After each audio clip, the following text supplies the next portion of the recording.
ನಮಸ್ಕಾರ ಸ್ನೇಹಿತರೆ. ಹಾಡಿನ ಮೂಲಕ 500 ಮಕ್ಕಳ ಜೀವ ಉಳಿಸಿದ್ದಾಳೆ ಪಲಕ್.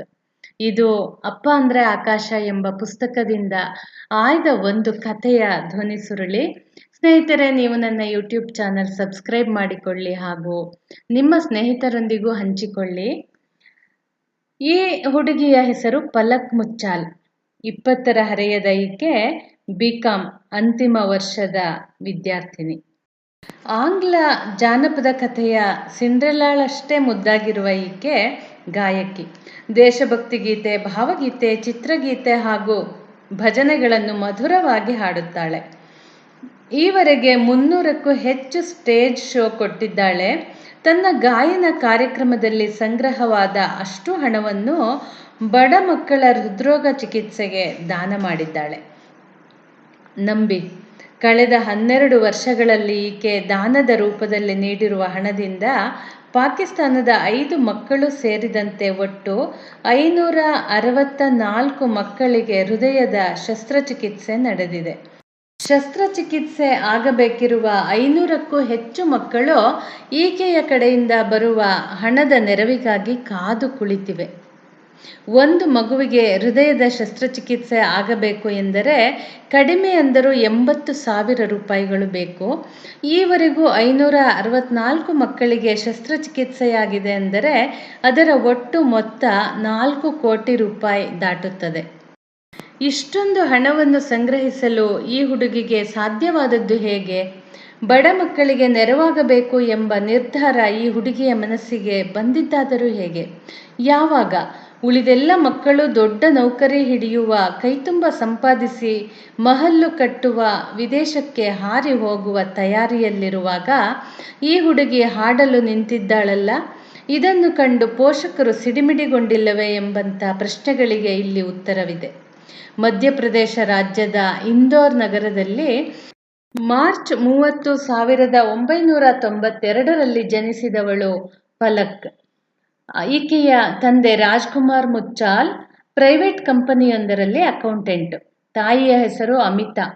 ಮಗುವಾಗಿದ್ದ ಸಂದರ್ಭದಲ್ಲಿ ರೇಡಿಯೋ ಅಥವಾ ಟೇಪ್ ರೆಕಾರ್ಡರ್ ಹಾಡು ಕೇಳಿದರೆ ಸಾಕು, ಈ ಪಲಕ್ ತೈ ತೈ ಅಂದು ಕುಣಿಯುತ್ತಿದ್ದಳಂತೆ.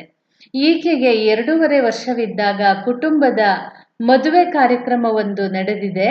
ರಿಸೆಪ್ಷನ್ಗೆ ಹೋದ ಅಮಿತಾ ಉಳಿದ ಮಕ್ಕಳೊಂದಿಗೆ ಡ್ಯಾನ್ಸ್ ಮಾಡಿ ಬಾ ಎಂದು ಹೇಳಿ ಬಲವಂತದಿಂದಲೇ ಮಗಳನ್ನು ವೇದಿಕೆಗೆ ಕಳಿಸಿದ್ದಾರೆ.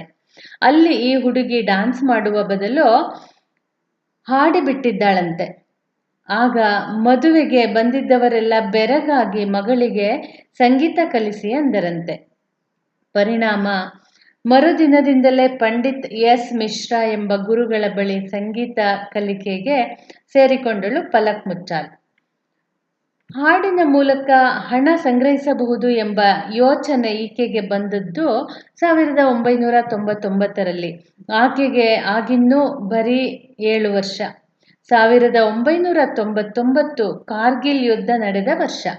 ಯುದ್ಧದ ಮಹತ್ವ, ನಮ್ಮ ಯೋಧರ ಶೌರ್ಯ, ವೀರ ಸ್ವರ್ಗ ಸೇರಿದ ಯೋಧರ ಕುಟುಂಬದ ಸಂಕಟ, ಅವರಿಗಾಗಿ ದೇಶದ ಮೂಲೆ ಮೂಲೆಯಿಂದ ಒದಗಿ ಬರುತ್ತಿರುವ ನೆರವು, ಈ ಎಲ್ಲ ಸುದ್ದಿಗಳನ್ನು ದಿನಪತ್ರಿಕೆಯಲ್ಲಿ ಓದಿ ಅದನ್ನು ಮಗಳಿಗೆ ವಿವರಿಸಿ ಹೇಳುತ್ತಿದ್ದರು ಅಮಿತಾ.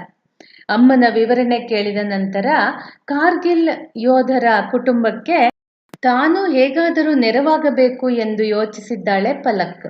ಮರುದಿನ ಸಂಜೆ ಇಂದೋರ್ನ ಒಂದೊಂದೇ ಅಂಗಡಿಗೆ ಹೋಗಿ, ನಾನೊಂದು ದೇಶಭಕ್ತಿ ಗೀತೆ ಹಾಡುತ್ತೇನೆ, ಅದು ಮುಗಿದ ಮೇಲೆ ನಿಮ್ಮಿಂದ ಎಷ್ಟು ಸಾಧ್ಯವೋ ಅಷ್ಟು ಕಾಸು ಕೊಡಿ, ಹೀಗೆ ಸಂಗ್ರಹವಾದ ಹಣವನ್ನು ಕಾರ್ಗಿಲ್ ಸಂತ್ರಸ್ತರ ನಿಧಿಗೆ ಹಾಕುತ್ತೇನೆ ಅಂದಿದ್ದಾಳೆ. 7 ವರ್ಷದ ಹುಡುಗಿಯ ಮಾತು ಅಲ್ಲಿದ್ದವರ ಕರುಳು ತಾಗಿದೆ. ನಂತರದ 1 ವಾರ ಕಾಲ ಶಾಲೆ ಮುಗಿದ ನಂತರ ಇಂದೋರ್ನ ಪ್ರತಿ ಅಂಗಡಿಯ ಮುಂದೆಯೂ ಹಾಡಿದ ಪಲಕ್ 25,000 ರೂಪಾಯಿ ಸಂಗ್ರಹಿಸಿದಳು. ಅದನ್ನು ಕಾರ್ಗಿಲ್ ಸಂತ್ರಸ್ತರ ನಿಧಿಗೆ ದಾನ ಮಾಡಿದಳು. ಮುಂದೆ ಗುಜರಾತ್ನಲ್ಲಿ ಭೂಕಂಪವಾದಾಗ, ಒರಿಸ್ಸಾದ ಕರಾವಳಿಗೆ ಚಂಡಮಾರುತ ಅಪ್ಪಳಿಸಿದಾಗ ಕೂಡ ಈ ಹುಡುಗಿ ಅಂಗಡಿಗಳ ಮುಂದೆ ಹಾಡಿ ಹಣ ಸಂಗ್ರಹಿಸಿ ಸಂತ್ರಸ್ತರ ನಿಧಿಗೆ ನೀಡಿದಳು. ಇಂದೋರ್ನ ಎಲ್ಲರ ಮನಸ್ಸು ಗೆದ್ದಳು. 2000 ಇಸವಿ ಜುಲೈ ತಿಂಗಳಲ್ಲಿ ಏನಾಯಿತು ಅಂದರೆ, ಇಂದೋರ್ನ ನಿಧಿ ವಿದ್ಯಾಮಂದಿರದಲ್ಲಿ ಪ್ರೀ ನರ್ಸರಿ ಓದುತ್ತಿದ್ದ ಲೋಕೇಶ್ ಕರೀಲ್ ಎಂಬ ಹುಡುಗ ಇದ್ದಕ್ಕಿದ್ದಂತೆ ಕುಸಿದು ಬಿದ್ದ. ತಕ್ಷಣವೇ ವೈದ್ಯರನ್ನು ಕರೆಸಿ ಚೆಕ್ ಮಾಡಿಸಿದಾಗ ಹೃದಯದ ತೊಂದರೆ ಇರುವುದು ಪತ್ತೆಯಾಯಿತು. ಶಸ್ತ್ರಚಿಕಿತ್ಸೆ ಆಗಲೇಬೇಕು, ಇಲ್ಲವಾದರೆ ಮಗು ಉಳಿಯುವುದಿಲ್ಲ ಎಂದು ವೈದ್ಯರು ಸ್ಪಷ್ಟವಾಗಿ ಹೇಳಿದರು. ಈ ಹುಡುಗನ ತಂದೆ ಶೂ ಅಂಗಡಿಯೊಂದರಲ್ಲಿ ಸಹಾಯಕನಾಗಿದ್ದ. ಆತನಿಗೆ ಇಡೀ ದಿನ ದುಡಿದರೆ 60 ರೂಪಾಯಿ ಸಿಗುತ್ತಿತ್ತು. ಒಬ್ಬನ ದುಡಿಮೆಯಿಂದ 4 ಮಂದಿಯ ಹೊಟ್ಟೆ ತುಂಬಬೇಕಿತ್ತು. ದಿನಕ್ಕೆ 60 ರೂಪಾಯಿ ಎಂದರೆ ಇಡೀ ವರ್ಷದ ಒಟ್ಟು ಸಂಪಾದನೆ 22,000 ರೂಪಾಯಿಯನ್ನು ದಾಟುತ್ತಿರಲಿಲ್ಲ. ಇಂಥ ಸಂದರ್ಭದಲ್ಲಿ ಚಿಕಿತ್ಸೆಗೆ 60ರಿಂದ 80,000 ರೂಪಾಯಿಗಳು ಖರ್ಚು ಆಗಬಹುದು ಎಂದು ವೈದ್ಯರು ಸ್ಪಷ್ಟಪಡಿಸಿದ್ದರು. ಆಗಲೇ ನಿಧಿ ವಿದ್ಯಾಮಂದಿರದ ಪ್ರಾಚಾರ್ಯರಿಗೆ ಒಂದು ಐಡಿಯಾ ಹೊಳೆಯಿತು. ಅವರು ತಕ್ಷಣವೇ ಪಲಕ್ನನ್ನು ಕರೆಸಿ ಹೇಳಿದರು, ಬೇಟಿ, ನಮ್ಮ ಶಾಲೆಯ ವಿದ್ಯಾರ್ಥಿ ಲೋಕೇಶ್ ಕರೀಲ್ನ ಸಹಾಯಾರ್ಥ ಒಂದು ಪ್ರೋಗ್ರಾಂ ಕೊಡು. ಸಂಗ್ರಹವಾಗುವ ಹಣವನ್ನು ಅವನ ಚಿಕಿತ್ಸೆಗೆ ಬಳಸೋಣ. ಆರ್ಥಿಕ ಸಮಸ್ಯೆ ಎಂಬ ಒಂದೇ ಕಾರಣದಿಂದ ಈ ಹುಡುಗ ಸತ್ತು ಹೋಗುವುದು ಬೇಡ. ಈ ಮಾತಿಗೆ ಪಲಕ್ ತಕ್ಷಣವೇ ಒಪ್ಪಿದಳು. ಒಂದು ಶೋಗೆ 20,000 ರೂಪಾಯಿ ಕಲೆಕ್ಷನ್ ಆಗಬಹುದು. ನಾವು 3 ಕಾರ್ಯಕ್ರಮ ಮಾಡೋಣ. ಆಗ 60,000 ರೂಪಾಯಿ ಆಗುತ್ತೆ. ನಂತರ ಆಸ್ಪತ್ರೆಗೆ ಸೇರಿಸೋಣ ಎಂದಳು. ಹಾಲುಗಲ್ಲದ ಹುಡುಗನ ಜೀವ ಉಳಿಸಲೆಂದು 8 ವರ್ಷದ ಹುಡುಗಿ ಹಾಡಲು ನಿಂತಿದ್ದು ದೊಡ್ಡ ಸುದ್ದಿಯಾಯಿತು. ಈ ಹುಡುಗಿಯ ಅಂತಃಕರಣ ಇಂದೋರ್ನ ಮನೆಯನ್ನು ತಟ್ಟಿತು. ಜನ ತಂಡೋಪತಂಡವಾಗಿ ಬಂದರು. ಪರಿಣಾಮ ಮೊದಲ ಕಾರ್ಯಕ್ರಮದಲ್ಲಿಯೇ 51,000 ರೂಪಾಯಿ ಸಂಗ್ರಹವಾಯಿತು.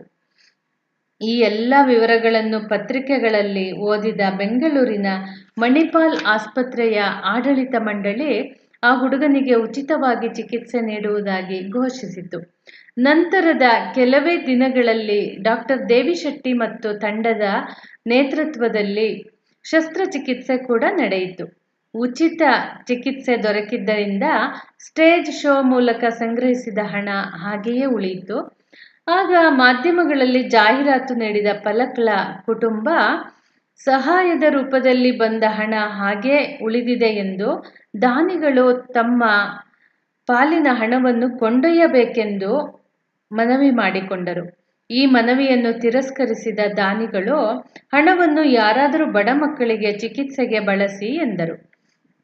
ಆಗ ಹೃದ್ರೋಗದ ತೊಂದರೆ ಇರುವ ಬಡ ಕುಟುಂಬದ ಮಕ್ಕಳು ಹಣಕಾಸಿನ ನೆರವು ಬೇಕಿದ್ದರೆ ಸಂಪರ್ಕಿಸಿ ಎಂದು ಮತ್ತೊಂದು ಸುದ್ದಿಯನ್ನು ಪ್ರಕಟಿಸಿದ್ದಾಯಿತು. ಮರುದಿನವೇ ಪಲಕ್ಳ ಮನೆಯ ಮುಂದೆ 8 ಮಕ್ಕಳು ಪೋಷಕರೊಂದಿಗೆ ಪ್ರತ್ಯಕ್ಷರಾದರು. ಪಲಕ್ಳ ಬಳಿ ಇದ್ದದ್ದು ಒಂದು ಮಗುವಿನ ಚಿಕಿತ್ಸೆಗೆ ಸರಿಹೊಂದುವಷ್ಟು ಮೊತ್ತ. ಆದರೆ ಎದುರಿಗಿದ್ದವರು 8 ಮಂದಿ. ಹೀಗಿರುವಾಗ ಏನು ಮಾಡುವುದು? ಉಳಿದ 7 ಮಂದಿಯ ಚಿಕಿತ್ಸೆಗೂ ಒಂದೊಂದು ಸ್ಟೇಜ್ ಶೋ ಯಾಕೆ ಕೊಡಬಾರದು ಎಂಬ ಐಡಿಯಾ ಈ ಪುಟ್ಟ ಹುಡುಗಿಗೆ ಬಂದದ್ದೇ ಆಗ. ಆಕೆ ಹಿಂಜರಿಯಲಿಲ್ಲ. ಇಂದೋರ್ನ ಪ್ರಮುಖ ನಾಯಕರನ್ನು ಕಂಡು ತನ್ನ ನಿರ್ಧಾರ ತಿಳಿಸಿದಳು. ಹಾಡಿದ್ದಕ್ಕೆ ನನಗೆ ಒಂದೇ ಒಂದು ಪೈಸೆಯೂ ಬೇಡ. ನನ್ನ ಸಹೋದರ ಸಹೋದರಿಯರಂತಿರುವ ಮಕ್ಕಳ ಚಿಕಿತ್ಸೆಗೆ ಧನ ಸಹಾಯ ಮಾಡಿ. ನಿಮ್ಮ ಅತಿ ಪುಟ್ಟ ಕಾಣಿಕೆ ಕೂಡ ಒಂದು ಹೃದಯದ ಶಸ್ತ್ರಚಿಕಿತ್ಸೆಗೆ ನೆರವಾಗುತ್ತದೆ ಎಂದು ಮನವಿ ಮಾಡಿಕೊಂಡಳು. ಇಂದೋರ್ನ ಜನ ಆಗಲೂ ಆ ಹುಡುಗಿಯ ಕೈ ಬಿಡಲಿಲ್ಲ. ಪಲಕ್ಳ ಈ ಸಾಹಸ ಮತ್ತೊಮ್ಮೆ ಸುದ್ದಿಯಾಯಿತು. ಬಡ ಮಕ್ಕಳ ಹೃದಯದ ಶಸ್ತ್ರಚಿಕಿತ್ಸೆಗೆ ಹಣ ಸಂಗ್ರಹಿಸಲು 8 ವರ್ಷದ ಬಾಲೆಯೊಬ್ಬಳು ಸ್ಟೇಜ್ ಶೋ ಕೊಡುತ್ತಾಳೆ. ಸಂಗ್ರಹವಾದ ಹಣವನ್ನೆಲ್ಲ ಮಕ್ಕಳ ಚಿಕಿತ್ಸೆಗೆ ದಾನ ಕೊಡುತ್ತಾಳೆ ಎಂಬ ಸುದ್ದಿ ಓದಿದ ಬೇರೆ ಬೇರೆ ರಾಜ್ಯಗಳ ಜನ ಪತ್ರಿಕೆಗಳ ಮೂಲಕವೇ ಪಲಕ್ಳ ವಿಳಾಸ ತಿಳಿದು ಬಂದೇ ಬಿಟ್ಟರು. ಅವರೆಲ್ಲ ಬಡವರಾಗಿದ್ದರು. ಮಕ್ಕಳ ಅನಾರೋಗ್ಯದಿಂದ ತತ್ತರಿಸಿ ಹೋಗಿದ್ದರು. ಎಲ್ಲರದ್ದು ಒಂದೇ ಮನವಿ, ಅಮ್ಮ, ನಮ್ಮ ಪಾಲಿಗೆ ನೀವೇ ದೇವರು, ನಮಗೆ ನೀನೇ ದಿಕ್ಕು. ಮಗುವಿಗೆ ಹಾರ್ಟ್ ಆಪರೇಷನ್ ಆಗಬೇಕು, ಚಿಕಿತ್ಸೆಗೆ ಕೊಡಲು ಹಣವಿಲ್ಲ, ಸಹಾಯ ಮಾಡಿ. ಈ ಸಂದರ್ಭದಲ್ಲಿ ಶುರುವಾದದ್ದೇ ಪಲಕ್ ಹಾರ್ಟ್ ಫೌಂಡೇಶನ್. ಮೊದಲಿಗೆ ಚಿಕಿತ್ಸೆ ಬೇಕಿರುವ ಮಕ್ಕಳ ಹೆಸರು, ಅವರ ಊರು ದಾಖಲಿಸಿಕೊಂಡು ಪಲಕ್ ನಂತರ ಪ್ರಮುಖ ನಗರಗಳಲ್ಲಿ ಸೇವಾ ಸಂಸ್ಥೆಗಳನ್ನು ಸಂಪರ್ಕಿಸಿದಳು. 10 ವರ್ಷದ ಒಳಗಿನ ಮಕ್ಕಳ ಹೃದಯ ಶಸ್ತ್ರಚಿಕಿತ್ಸೆಗೆ ಹಣ ಸಂಗ್ರಹಿಸುವುದು ನನ್ನ ಗುರಿ. ನನಗೆ ನಯಾ ಪೈಸೆ ಸಂಭಾವನೆ ಬೇಡ. ಒಂದು ಕಾರ್ಯಕ್ರಮದಿಂದ ಒಂದು ಮಗುವಿನ ಚಿಕಿತ್ಸೆಗಾದರೂ ಅನುಕೂಲ ಆಗಬೇಕು. ಆಪರೇಷನ್ ಮುಗಿದ ಬಳಿಕ ಬದುಕುಳಿದ ಮಗುವಿನ ನೆನಪಲ್ಲಿ 100-200 ರೂಪಾಯಿ ಬೆಲೆಯ ಒಂದು ಗೊಂಬೆಯನ್ನು ನನಗೆ ಕೊಡಬೇಕು. ಇದಿಷ್ಟೇ ನಾನು ಬಯಸುವ ಸಂಭಾವನೆ ಎಂದಳು. ಮುಂದೆ ಏನೇನಾಯಿತು ಎಂಬುದನ್ನು ಪಲಕ್ ವಿವರಿಸಿದ್ದು ಹೀಗೆ. ಹಾರ್ಟ್ ಫೌಂಡೇಶನ್ ಆರಂಭಿಸಿದ ನಂತರ ಚಿಕಿತ್ಸೆಗಾಗಿ ಕ್ಯೂ ನಿಂತ ಮಕ್ಕಳ ಸಂಖ್ಯೆ ಜಾಸ್ತಿ ಆಯಿತು. ದೇಶದ ಎಲ್ಲ ಪ್ರಮುಖ ನಗರಗಳಿಂದ ಸ್ಟೇಜ್ ಶೋಗೆ ಆಹ್ವಾನ ಬಂತು. ಹೀಗೆ ಹೋದಾಗ ಆಯಾ ಊರಿನ ಭಾಷೆಯಲ್ಲೂ ಹಾಡಿದರೆ ಹೆಚ್ಚು ಜನರನ್ನು ತಲುಪಬಹುದು ಅನ್ನಿಸಿತು. ತಕ್ಷಣವೇ ಅಮ್ಮನ ಸಹಾಯದಿಂದ ಒಂದೊಂದೇ ಭಾಷೆ ಕಲಿತೆ. ಇವತ್ತು 17 ಭಾಷೆ ಬರುತ್ತದೆ ನನಗೆ. ದೇಶದ ಎಲ್ಲ ಮಹಾನಗರಗಳಲ್ಲೂ ಸ್ಟೇಜ್ ಶೋ ಕೊಟ್ಟಿದ್ದೀನಿ. ಲಂಡನ್, ದುಬೈ, ಬ್ಯಾಂಕಾಕ್, ಬೆಲ್ಜಿಯಂ ಹಾಗೂ ಪಾಕಿಸ್ತಾನದಲ್ಲೂ ಸ್ಟೇಜ್ ಶೋ ಕೊಟ್ಟಿದ್ದೀನಿ. ದುಡ್ಡು ಕಲೆಕ್ಟ್ ಆಗುತ್ತಲ್ಲ, ಅದನ್ನು ತಗೊಂಡು ಸೀದಾ ಆಸ್ಪತ್ರೆಗೆ ಹೋಗಿದ್ದೀನಿ. ಡಾಕ್ಟರ್ ಅಂಕಲ್ ಪ್ಲೀಸ್ ನಮ್ಮ ಮಗುನ ಬದುಕಿಸಿಕೊಡಿ ಅಂತ ಪ್ರಾರ್ಥಿಸಿದ್ದೀನಿ. ಒಳಗೆ ಶಸ್ತ್ರಚಿಕಿತ್ಸೆ ನಡೆಯುತ್ತಿರುವಾಗ ಹೊರಗೆ ಕೂತು ಪ್ರಾರ್ಥನೆಯಲ್ಲಿ ಮೈ ಮರೆತಿದ್ದೀನಿ. ಕಡೆಗೊಮ್ಮೆ ಡಾಕ್ಟರ್ ಬಂದು ಪಲಕ್ ಆಪರೇಷನ್ ಸಕ್ಸಸ್ ಎಂದಾಗ ಖುಷಿಯಿಂದ ಕುಣಿದಾಡಿದ್ದೀನಿ. ನಿಮಗೆ ಗೊತ್ತಾ, ಈವರೆಗೆ 564 ಮಕ್ಕಳಿಗೆ ಆಪರೇಷನ್ ಆಗಿದೆ. ಅಷ್ಟೇ ಸಂಖ್ಯೆಯ ಗೊಂಬೆಗಳು ನನ್ನ ಹತ್ತಿರ ಇದೆ. ಆಪರೇಷನ್ ಆಗಬೇಕಿರುವ ಮಕ್ಕಳ ಸಂಖ್ಯೆ 500ಕ್ಕಿಂತ ಹೆಚ್ಚಿದೆ. ಅವರೆಲ್ಲರ ಆರೋಗ್ಯದ ಸಲುವಾಗಿಯಾದರೂ ನಾನು ಹಾಡಲೇಬೇಕು. 8ನೇ ವರ್ಷದಲ್ಲಿ ಹಾಡಲು ಆರಂಭಿಸಿದಾಕೆ ನಾನು. ಈಗ 20ರ ಹರೆಯದಲ್ಲೂ ಹಾಡ್ತಾನೇ ಇದ್ದೀನಿ. ಈಗ ನನ್ನ ತಮ್ಮ ಪಲಾಶ್ ಕೂಡ ಜೊತೆಗಿದ್ದಾನೆ. ಅವನು ಹಾಡುತ್ತಾನೆ, ಮಿಮಿಕ್ರಿ ಮಾಡ್ತಾನೆ. ನನ್ನ ಕಡೆಯಿಂದ ಹೋಗುವ ಮಕ್ಕಳ ಚಿಕಿತ್ಸೆಗೆ ಆಸ್ಪತ್ರೆಗಳು ರಿಯಾಯಿತಿ ನೀಡಿವೆ. ಅಬ್ದುಲ್ ಕಲಾಂ, ಅಮಿತಾಬ್ ಬಚ್ಚನ್, ಸಲ್ಮಾನ್ ಖಾನ್, ಶೇಖರ್ ಕಪೂರ್, ಕುಮಾರ್ ಸಾನು ಮುಂತಾದವರೆಲ್ಲ ನನ್ನ ಬೆನ್ನು ತಟ್ಟಿದ್ದಾರೆ. ನಿನ್ನದು ನಿಜವಾದ ಸಮಾಜ ಸೇವೆ. ಯಾವುದೇ ಕಾರಣಕ್ಕೂ ನಿಲ್ಲಿಸಬೇಡ, ಮುಂದುವರೆಸು ಎಂದು ಸಲಹೆ ನೀಡಿದ್ದಾರೆ. ಪುಟ್ಟದೊಂದು ಪ್ರಶಸ್ತಿ ಪಡೆಯಲೆಂದು ಸಾರೆಗಮಪ ಸ್ಪರ್ಧೆಗೆ ಹೋದರೆ ನನ್ನ ಬಯೋಡೇಟಾ ಗಮನಿಸಿದ ತೀರ್ಪುಗಾರರು, ನೀನು ಸ್ಪರ್ಧೆಯಾಗಿ ಬರಬಾರದು, ವಿಶೇಷ ಅತಿಥಿಯಾಗಿ ಜೊತೆಗಿರಬೇಕು ಎಂದು ವೇದಿಕೆಗೆ ಕರೆದು ನನ್ನ ಖುಷಿ ಹೆಚ್ಚಿಸಿದ್ದಾರೆ. ಸ್ನೇಹಿತರೆ, ಮತ್ತೆ ಮುಂದಿನ ಸಂಚಿಕೆಯಲ್ಲಿ ಭೇಟಿಯಾಗೋಣ. ಧನ್ಯವಾದಗಳು.